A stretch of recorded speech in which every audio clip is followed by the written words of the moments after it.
Hello and welcome to Build Back Better, a series of online conversations from For the Region. I'm Dawn Lyle, and as you know, For the Region is all about connecting people and making those connections across South West Wales between people who can work together, between people with interesting jobs and playing different roles across our region. And so I'm delighted today to be talking to Louise Fleet, who's the new Lord Lieutenant for West Glamorgan. Louise, thank you for joining us today.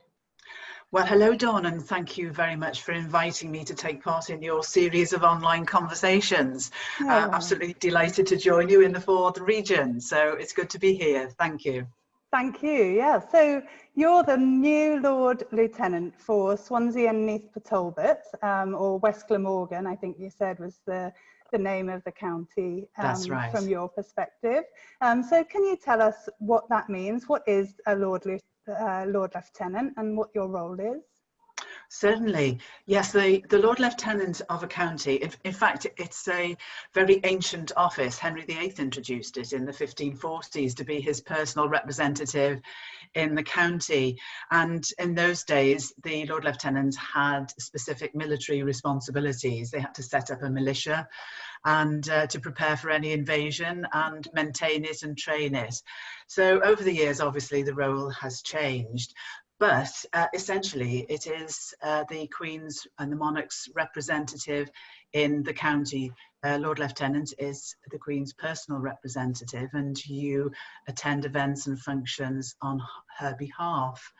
So the foremost duty of the role is to uphold the dignity of the Crown. And so you must therefore be aware of what you're doing and how you behave and how you act, because it is a public office. It's a non-political public office, so you are totally impartial. You, as I say, have to avoid anything controversial, so you don't cause embarrassment to the monarchy, and you know that is a key thing. Protocol-wise, you are the first citizen in the county, so you take precedent over everybody else, unless, of course, a member of the royal family actually visits the county. It's an unpaid role, so I'm sure people will be pleased to hear there are no demands on the public purse at all. It's self-funding. And you serve for at least 10 years. Some Lord Lieutenants serve longer than that, but most serve on average 10 years. And the role involves taking an interest in and engaging with all sectors of the community. You mentioned in your introduction that For the Region is focused around, you know, making links between people, different organisations, and promoting cooperation, collaboration between organisation. And in a sense, the Lord Lieutenant does very similar things, because it isn't aligned with any particular organisation, and because of the impartiality and of the links, it can link into and link up all sectors of the county.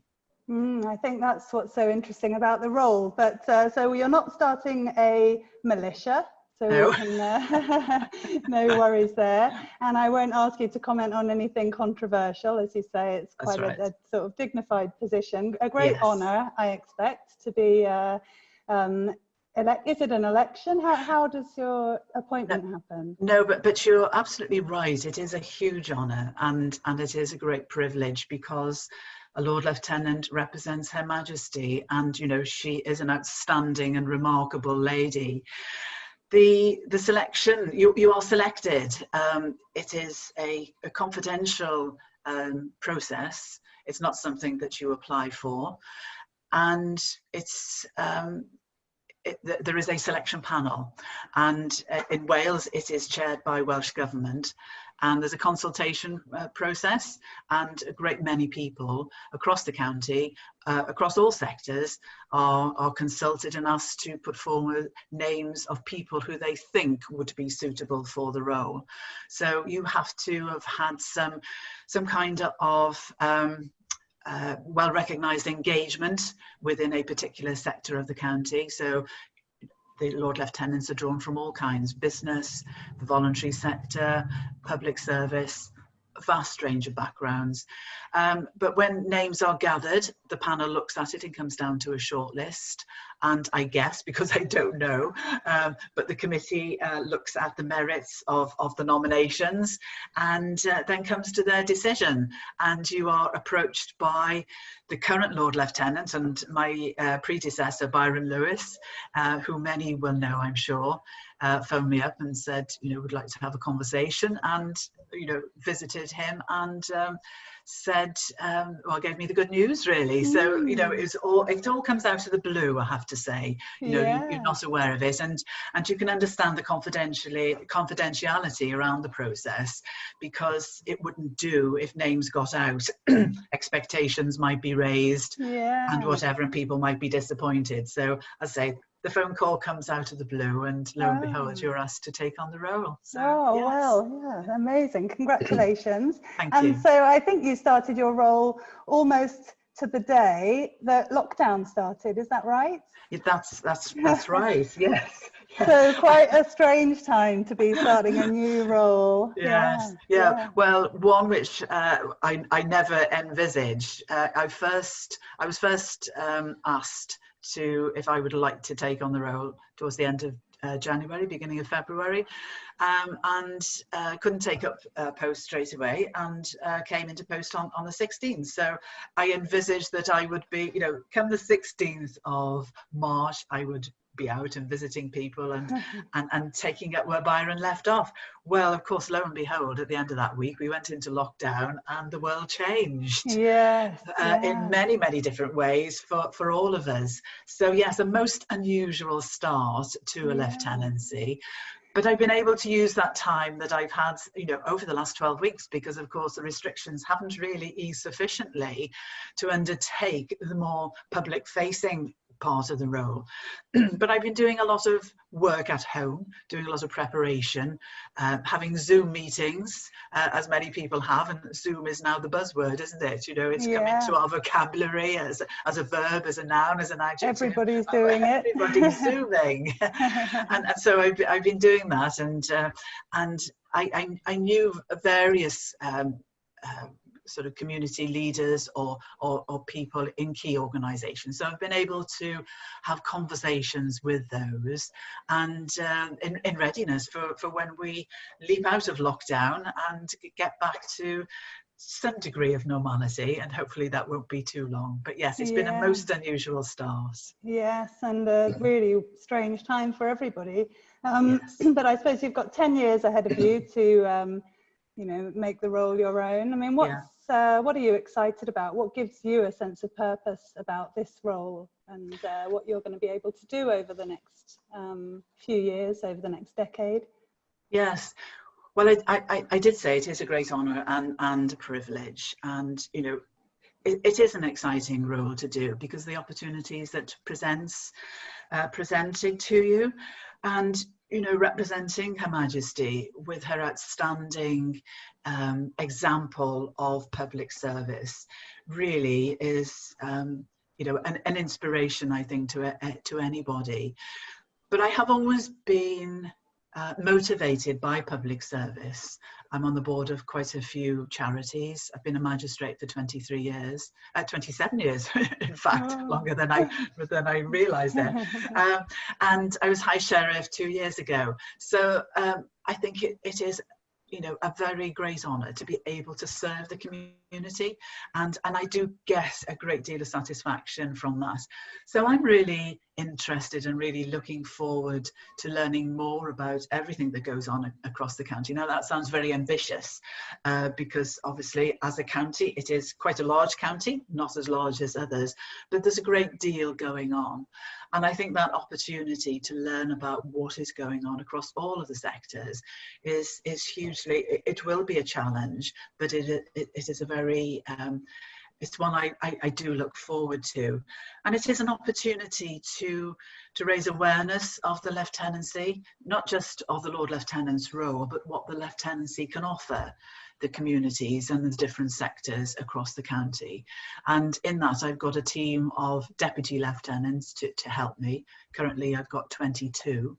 And so they will be assisting me in the role. So, you know, my predecessor did such a lot of good work. He's got a really good track record in lots of things. So my aim is to build on that good work and to develop it, and obviously in my own style and doing my own thing as well. Yeah. But always, you know, in my mind is how can I support all the different sectors and different aspects of the community going forward.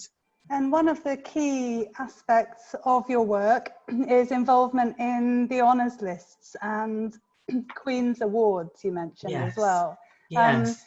Tell me a bit more about what those are. We hear about people being on the Queen's Honours list. How does that work, and what are the sorts of ways in which the role recognises people in the community? Yeah, well, I'm very pleased to talk about the honours system, because it is a real opportunity to recognise not just individuals, but organisations, businesses, entrepreneurs, innovation, and the voluntary sector. And to have that recognition, I do think means a lot to people, not just personally for their achievements, but it's about the perspective as well as what's going on in the county. So first of all, there's the personal honours, and most people will have heard of things like the British Empire Medal, the MBEs, OBEs, CBEs, and of course going right the way up to knighthoods, and they're all given for personal meritorious service to people who have made a great contribution in their working lives, in their business lives, in the charity and voluntary sector. So very, very much a personal award. And they're given to people who have a well-rounded career or made a well-rounded contribution over a significant number of years and have made a real impact in whatever sphere that they are operating in. So that's a personal award, and a form has to be filled in, as always, and the individual nominations are supported by 4 or 5 approximately people who can testify or give testament to the achievements of that individual. It is a very competitive process, and many people who are deserving don't actually go through the system. It's a rigorous system, and but that's if somebody doesn't succeed, or if somebody who's been nominated doesn't succeed, then there's always the opportunity to try again. So I would say to people that, you know, if you've tried once, please do try again. And it's not the individual who applies, it's somebody who knows about the individual and they've recognized what their contribution is. So for example, Dawn, you could come across somebody in your working life, you think, oh, that person deserves it. So you would nominate them. Probably best if they don't know about it, so expectations aren't raised, you get some support, and then it would go off for consideration. So that's personal. There is the Queen's Award for Voluntary Service, which is the equivalent of the MBE for the voluntary sector. And the voluntary sector organisations can nominate themselves.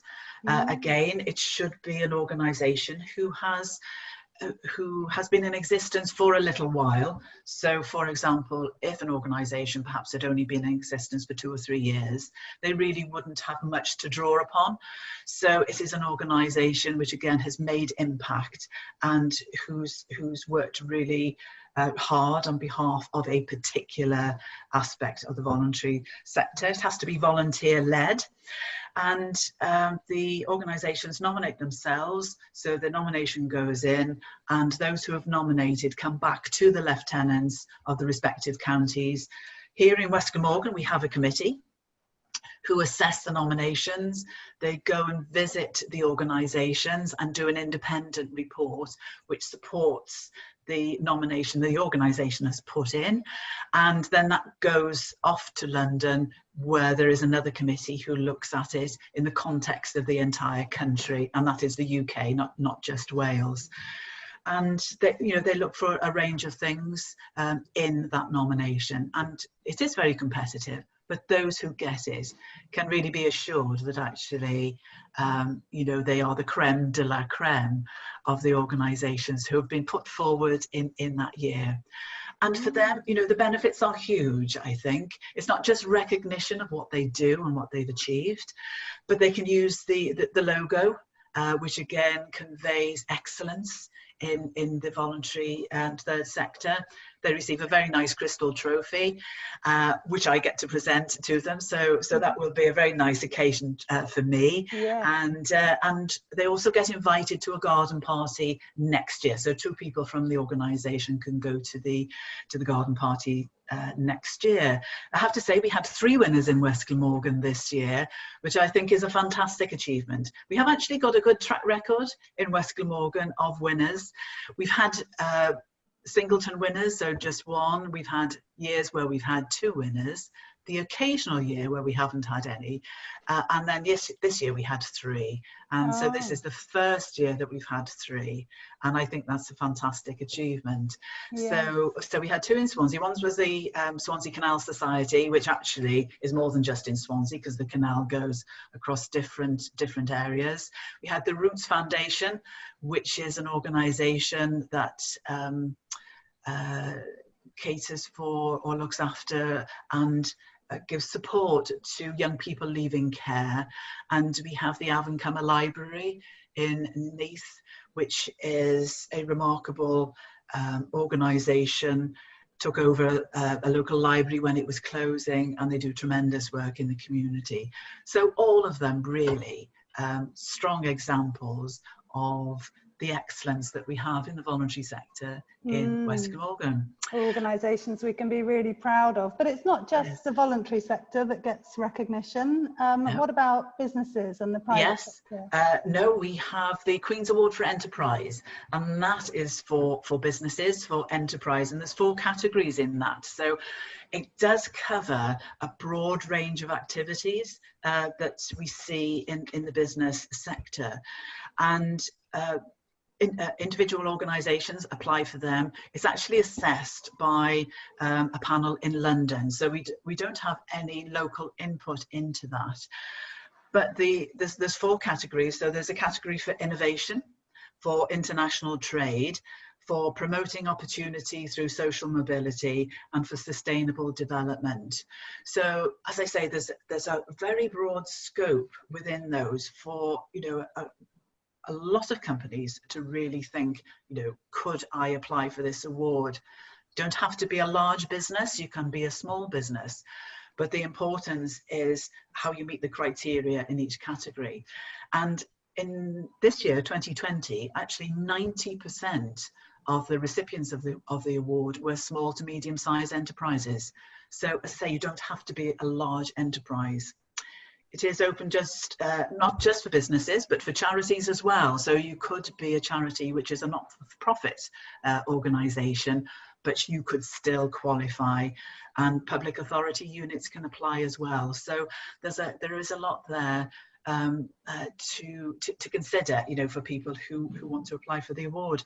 So, I'd really encourage businesses to look at this, because again, the benefits of it for a business are enormous.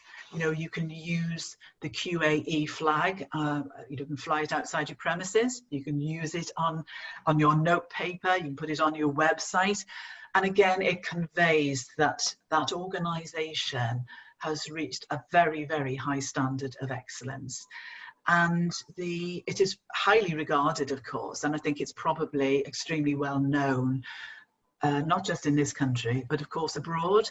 And many organisations, many businesses who actually achieve it, do see a real benefit in how they are perceived, not just by the business community in this country, but also overseas as well. It has a real cachet to it because it is a mark of excellence.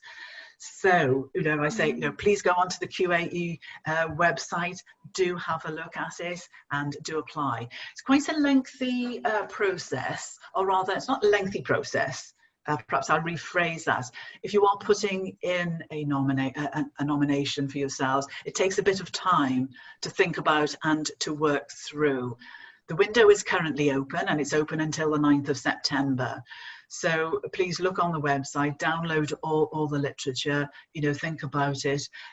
Those who have won it, say it's a good idea to get a team together, in your own particular organisation to ensure you include everything so that you present it in the right way. So you have a bit of a brainstorm about it to be able to put the right information in. And yeah, put it in. And even if you're not successful, firms and organisations get excellent feedback as to what perhaps was missing in their application, and there's a high percentage of those who reapply actually do receive the award when they apply again. And we did have a winner in West Glamorgan as well this year, who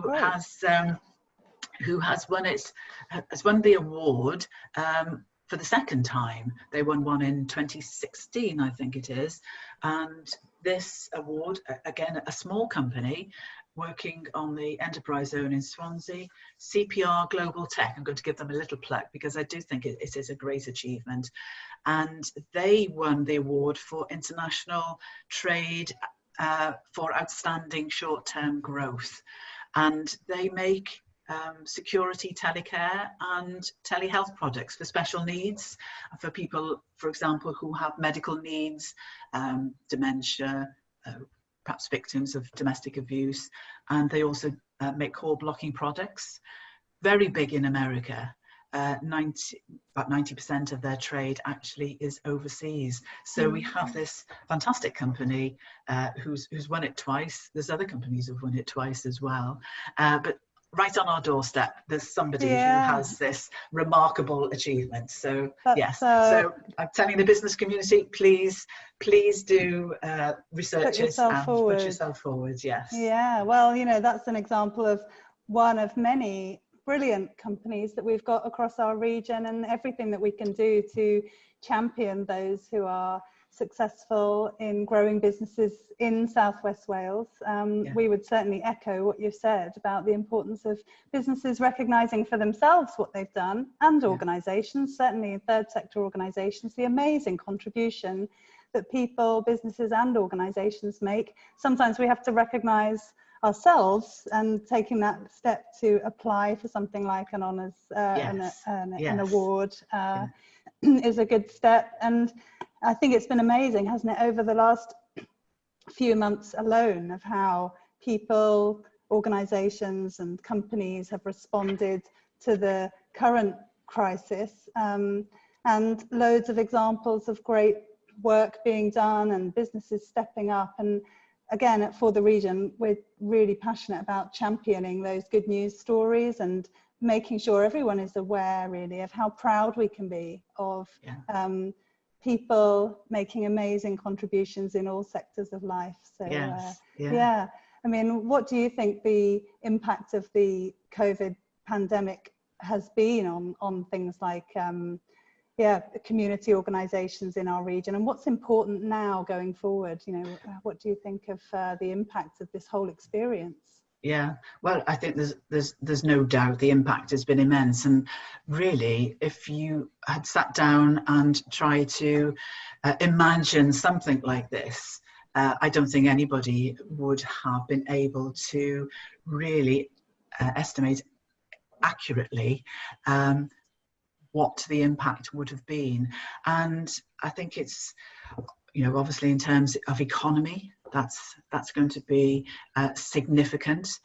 The number of people who are furloughed across the region, it's approximately 36,000 people who are, employed. They've been furloughed. That represents 23% of the workforce.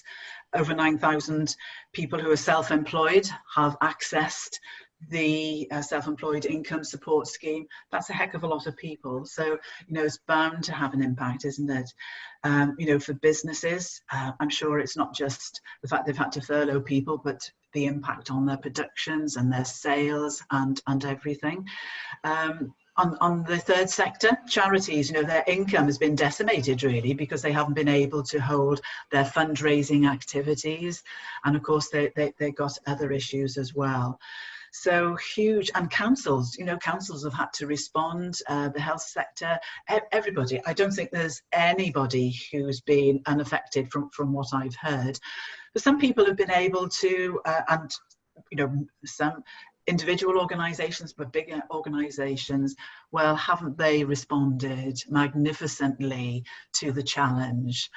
And, I think what people have done and organisations have done, one, it is remarkable. But I also think it shows such fantastic characteristics or traits or whatever in us as human beings, how we can all pull together to combat something which has been just totally devastating in many aspects. So businesses have responded, small, large businesses, public sector organisations, the health service, councils, everybody, volunteers. And as Lord Lieutenant, although I haven't been able to get out and about and meet people, I've been able to hear about, and people have told me about lots of things that have been going on, and they've tended to be what's going on in the ground, like the volunteers who have turned up and given their time to support people, to keep people engaged, to communicate with people, to look after people, that tremendous community spirit. But also then, businesses have reorganized themselves to do things in different ways and to make things like, gin companies, instead of distilling gin, they're making hand sanitizers, absolutely fantastic. People who make clothes have been turning and making scrubs and face masks. Engineering companies have, got together to and worked with like the university and the health sector to make medical equipment. And, it is wonderful. And, let's hope that continues, because that spirit of cooperation, collaboration, working in partnership for the greater good has just risen to the top. And I think that's the inspiring thing about it, because every cloud has a silver lining, doesn't it? This has been a very black cloud, but if we look at the kindness, the goodwill, that desire to help, that desire to do better and to survive as well. And we've seen that too, I think, in businesses, how they have done things differently in order to perhaps just tread water, but survive in the short term and hopefully go from strength to strength. And I do really hope that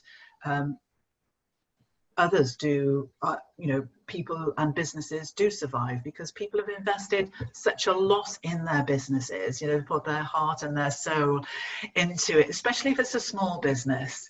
And, let's hope that they can survive, and we support them as we've supported small businesses through this pandemic as well.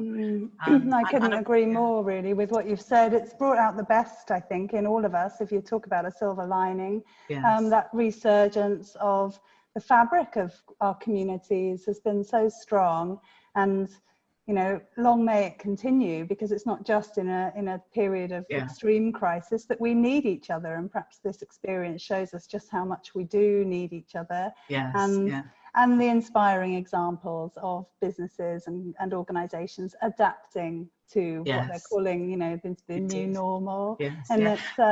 It's such resilience and perseverance. It's very inspiring.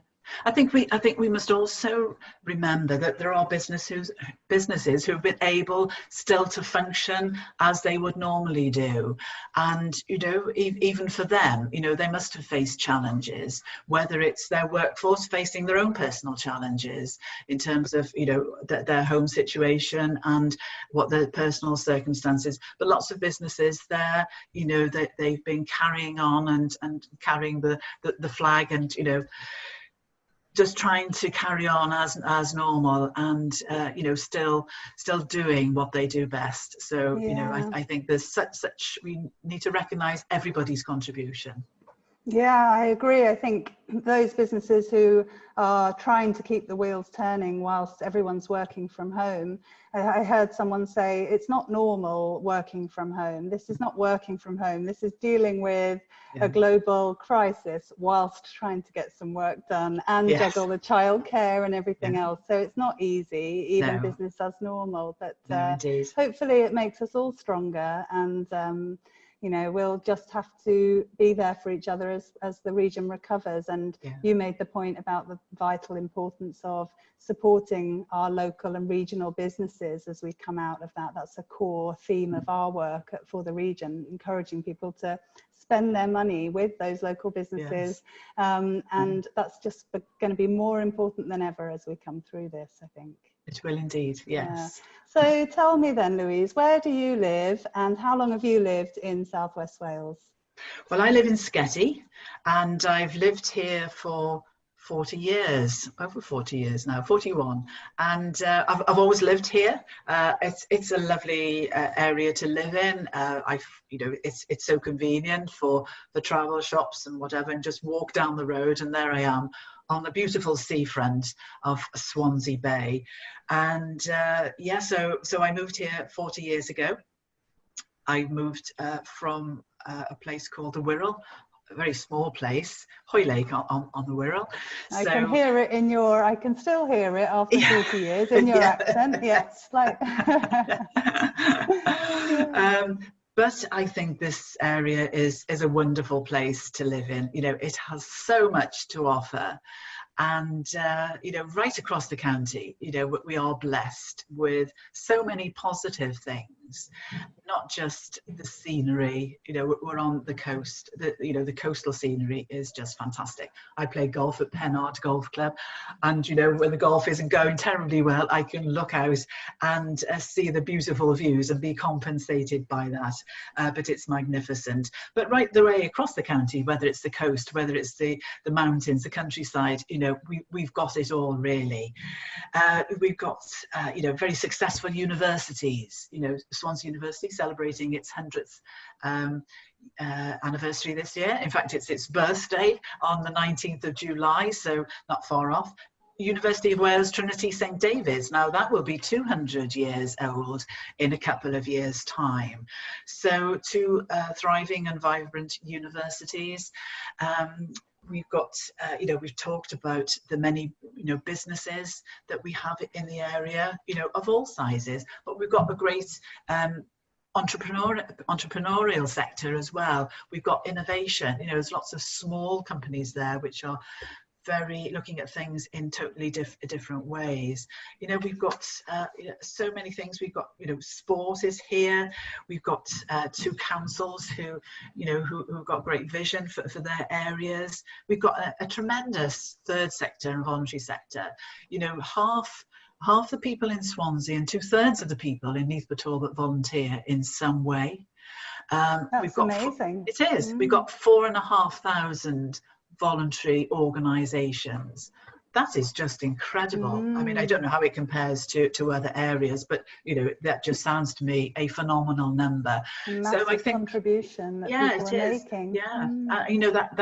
That's inherent goodwill, I think, is there right across the county. And that the quality of life here, I think, is excellent. Okay, we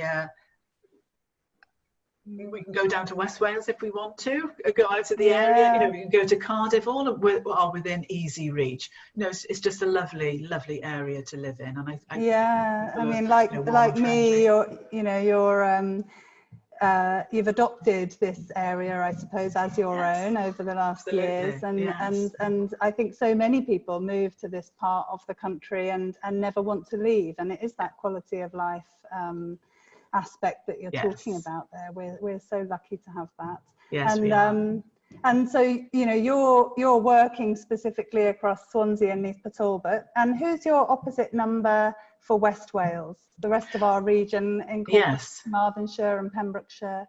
Yes. Well, Sarah Edwards is the Lord Lieutenant for that area. Many will know Sarah, I'm sure, and not just because she has been Lord Lieutenant for a few years now, but of course she was a newsreader on BBC, so she's a very well-known figure. Yes, Yes, yeah, good. So whether somebody is running a third sector organisation, running a business in the region, or knows somebody who's made an outstanding local contribution on all sorts of sectors of society, the message is very clearly to put themselves forward or make that nomination, and let's get some recognition for the amazing people, organisations and businesses that are contributing so much in our region. I'd very much echo everything you've said about how much there is to be proud of and the importance of championing those people who are making such a difference. So I'm really grateful to you, Louise, for coming on and telling us a bit about your role, and hopefully this is a nice way to introduce you to the region in the role that you've taken on. And like us, I know you're really keen to connect with people and organisations right across the county over the next months and years. So I'd encourage anybody to make sure Louise is aware of what you're up to, whether you're organising community events. I know that you can attend those events as an honoured guest, and you're very keen to get out and do that as soon as lockdown ends and we're out and about again. But how can someone get in touch with you, invite you to things and make contact? What's the best way of reaching out to you, Louise? Well, if people can go onto the website, which is www.lordlieutenantwestglamorgan.org.uk, or just Google West Glamorgan Lord Lieutenant, it'll come up, and there you'll see an email address, lordlieutenantwg@gmail.com. So please do drop me a line if you think that there's something that I should know about. Can I just say that the lieutenancy is here to support, and so it's me and my deputy lieutenants to support the communities. So, you know, we can perhaps advise maybe on the honours. We can visit, and it doesn't have to be a formal visit. You know, my intention is to visit in an informal capacity, because I would like to get to understand and get to know what's going on. So I might myself think, oh yes, I would like to visit that organisation. Oh, that sounds an interesting business. So I might just pick up the phone and say, oh, Louise Fleet, Lord Lieutenant here. I really would like to visit you. Would that be possible? And I hope people would see that, you know, as a positive thing. One, because you know, it's me wanting to get to know them and to meet them, which I'm really looking forward to. But it's also a way of gathering intelligence about the area and about what's going on. Because one of my roles is to try and get royal visits to the county, and so I need to be aware of what's going on. And the more attractive I can make a proposal to any member of the royal household, you know, the better chance we have of getting a royal visit. So it's all about identifying, you know, not just excellence, but different things as well. And also my deputy lieutenants will be helping me in that. So it might not be a visit from me to be on a fact-finding mission. I might be sending a deputy lieutenant as well, but they are acting in my stead, and they're my eyes and ears, and they bring to my attention you know, anything that's going on in the county that I need to know about. So we are here to serve the community in whatever way we can. Great. Well, I do hope people will take up your invitation to reach out and get in touch and keep you involved in what they're up to. And likewise, I hope that you and I can keep in touch. We're both on a mission to connect people and champion the contribution that so many are making to our region and to our communities. But it's been lovely to talk to you, Louise. Thanks so much for joining us. And for all of you who've been tuning in today to Build Back Better, I hope you've enjoyed this conversation. I hope you'll reach out to Louise over the next few weeks and months, and tune in again soon for another online conversation from For the Region. I'm Dawn Lyle. Goodbye for now.